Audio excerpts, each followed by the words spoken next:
Mẹ ini am ani ini alat ngomong awak ni. Nai dah ini nak rumah mana nak nunan ah. Mai anh mẹ. Ô mẹ. Mình nghe nào. Hôm nay em mặt em là mày nhận em là anh. À. Là em đang hiện một gì. Anh à. À nằm một bên bên đi. Đấy tu đã bạn đi hòn đã nào đi. Đã áp mấy cái này đi rồi. À mình nghe nó à lúc nè. Nè nó bạn em là ai mà. Mà lúc đấy nó là ai này không?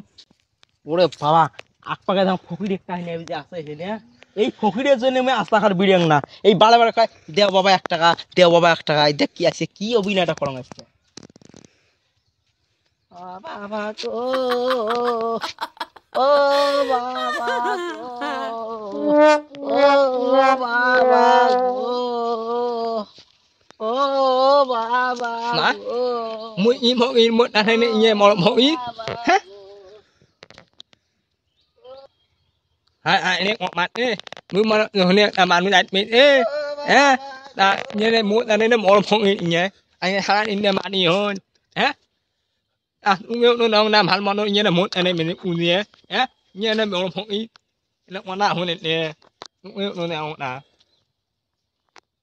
কে আজকে ফকিরে ভিক্ষির কথা ট্যাং নাই আজকে ফকির হালা মুই হসং বড় কিপটিয়ে এত পরিশ্রম করে টাকা কামাই করে মুই বলে ফকিরক বলে টাকা দেন বলে 1 কেজি তেলের দাম হয়েছে 200 টাকা 1 টাকা গুত পেলে যা বাড়ায় যা ধুইয়ে মুই টাকাটা কুড়িয়ে নাও আর মুই বলে যাং ফকিরক টাকা দিবার কে আজকে ফকির টাকাটা কে উসি শিখিয়ে দেন নাই মুই আজ ফকির তার সাথে মুই বড় ফকির আজকে উসি শিখিয়ে দিতে ফকির এইভাবে শিখিয়ে দিতে হবে কারণ কাজ কামাই দিয়ে গেলে ফকিরকে খালি শিখিয়ে দেওয়া লাগবে